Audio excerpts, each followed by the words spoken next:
you go to the same Benin City today, which is, of course, that is what remains of the empire, no? The same city today that is known as Benin City, because I'm coming from Edo State, that is our main city. It looked like a chaos, you know? But how can people that were so advanced then cannot even build a sophisticated city? How can Africa that have those knowledge before cannot organize themselves anymore? How come we cannot even have a functioning system anymore? So the guy was saying everything really is possible, but if you lack the knowledge to manifest it, then nothing is going to come to you. Then you're going to suffer. 100%. 100%. You know, 100%. I think what you're saying is leading to evolution of consciousness and things that affect consciousness to move forward, evolve or devolve. I think colonization, they say we should forget about it. Yeah, fine. But I think colonization have actually affected the consciousness of these people, of us in this region of space entirely, that have set us back in how we think about the world, and it has took some of the knowledge that we had away. And knowledge, is when you apply knowledge to do something, that's also a form of technology. Like, they're literally different forms of technology. It's not all technology that's physical. If you use, I'll give an example, psychology now. When you understand the psychology of human being, and then you start to apply that knowledge of the psychology of animals, humans, whatever it is, that application of knowledge or scientific knowledge is technology. So the way things are right now, I think we're behind. Because I think we still have the post-colonial mindset. There's still some things that we still need to fight when it comes to our mindset regards to colonization. I'm not trying to blame the colonial masters, don't get me wrong, but I'm just saying there's still something out there in our mind that is even more stronger than physical, that is holding us back. Because look at our leadership. Look at how leadership is in Africa, in Nigeria in general. There is less. We don't have much visionaries anymore. And vision, and what the two things that makes a good leader for me is visions and missions. So, and we don't really have them. Otherwise we won't be changing. Look at APC, PDP. Our political parties. There is no dedicated vision for each part. There is nothing. Literally, there is no. A good example would be when Tinubu was making a speech. I think he was saying, "Na you need abi na pomo," or was he saying pomo or idodo? And my wife was showing me this video. I was like laughing. I said, "This is the level. This is the level of the leadership." That is how. Yeah. Like you're talking to some village people who you can't even address a village people like that. That would be stupid. That is a person who is aspiring to become the president of a country with that kind of mindset. We will just go back to 1,000 years back, 1,000 years backward. When we talk of vision, we need to have leaders who see the future, not the one that will just be asking you whether you want to eat it or do. Yeah, but for me, I think if you're to pick a leader, that leader has to have a goodness in their heart first before the vision. Otherwise, if the heart, for me, I really believe in someone's heart. Like if the expression of the person in every area of their life, we also communicate with their heart at their core in their soul. So I look at the soul. I don't look at your religion, because a lot of people hide in the umbrellas of religion and those sort of things. Umbrellas of Muslim, umbrellas of the coat of Christianity. And some of us get blinded by, this person is a pastor. Yeah, this person is a imam. This person is a this thing. So vote for this person or do anything. No. I want to know who you are. I don't care about your religion. I want to know how you are to God. Because if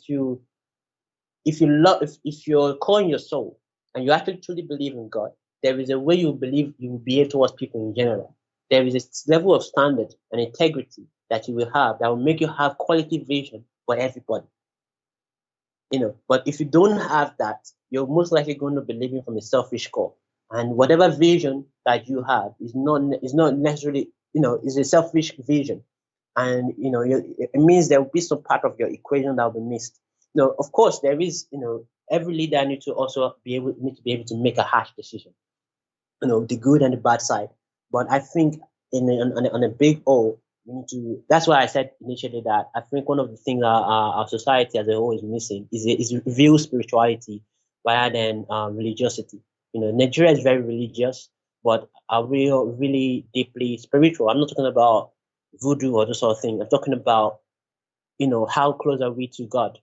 How what is our how are we is our morality or the structure of our society designed based on our belief in God, not our selfish, not because we want God to give us this money, we want God to give us this child, we want God to give us this prosperity and etc. Then let's build the society this way. No, no, no. Because we love God, because we want God to be the leader. That's what I mean. We want to form a society, around and around morality. I mean, so that's my own personal belief system, and that is what if you tell me to pick a leader, I'm going to first of all look at. All right. All right. That's I'm fair going to first enough. of all look at, and then start to say, okay, now what is the vision? Vision is not like okay, if I have a vision that is now God driven and intellectual driven, and then there we can actually have a mission and the strategies and all these things in place, then I can go with that. But these people, some of them, a lot of them are doing witchcrafts and shady stuff just because they want to gain power. If you're doing things just because you want to gain power, you don't have the best for the people at heart. You're just getting driven by your selfishness. I'm not. For me, a true leader does not want to be in a political That's position. fortunately, that is what it is. Anyway, now looking at what you do, how would you describe your main profession today? No, I'm an entrepreneur. I'm an entrepreneur. I teach. Sorry, I'm an entrepreneur. I run a teaching agency. I think that's the best way to run. I run a teaching agency. I myself teach, and we have teachers, and we teach technology. We teach building games, software engineering, data science, artificial intelligence. And not just only teach, but build a community to support one another.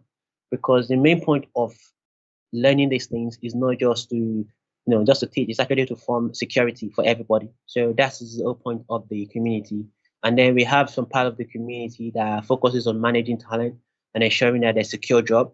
So while we're teaching, so we have staff members that look at ensuring that you go through the securing jobs, immigrations, because there's a lot of immigration opportunity for tech people. So we're not only just looking at teaching you and helping you develop the skills to get a job, but instead also helping you succeed along as a tech, as someone that's coming into tech. Succeed in terms of like get opportunity when it comes to immigration. A lot of people want to live in Nigeria, and if you are tech, if you're tech savvy, there's a lot of opportunity for you to get a job and leave the country too. And also, if you're an entrepreneur, if you want to become an entrepreneur, because we have the community, you can meet other people that are other entrepreneurs and business opportunities for you to get with the rest of the community members. We're not large yet, but this is we're trying to like build it up so that it becomes even more stable than it currently is. And also, as a community, we we currently have some network of investors. We've not had 100% engaged with them, but the whole point is to form a community where once you learn, once you build, you can actually even meet business partners, investors, and all these things. But everything starts with the education, teaching. In this thing that you do, is there any way storytelling can make any sense? I mean, does maybe understanding the past has anything to do with what you do? Help me to understand that. What am I understanding the past, meaning my story? Yeah, yeah, both your story and also the story of the people like you. Maybe the story of your people. Who are you? Where are you coming from? All right. Oh yeah, yeah. It does everything actually. It does everything actually. So one, like I see my life, my life. Everybody's life is unique to themselves. Okay, and I faced a lot, and I faced some struggle. I thought after I graduated from university, that would be the end of a lot of my struggle. But actually, that was like that was like literally the beginning of more challenges. in which I had to face. And going through the journey, I try to put structures in place to help other people who perhaps will find themselves in my shoes and have a road already built for them from where they are to success. So I'm basically, as I'm moving through my life, I'm putting structures that have helped me and things that I myself know that I needed, and if I had, it would have made the journey easy for me, and I would have quickly done things, and then make sure that other next generations or anyone that is that is going through that similar pipeline do not have to face those roadblocks on the way.